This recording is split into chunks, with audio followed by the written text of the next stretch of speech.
lahat ng sobra ay masama.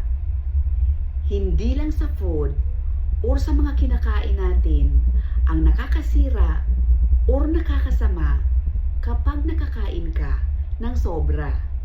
Tulad ng pagtitiwala sa mga friends and relatives ay dapat may limit ka. Dahil minsan, ang sobrang tiwala ay nagdudulot ng hindi maganda. Maaaring lukuhin ka, traidorin ka, or abusuhin ka. Masama din naman yung wala ka ng tiwala sa tao.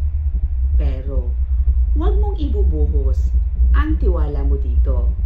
Dahil magkukos yan ng mga problema na hindi mo inaasahan.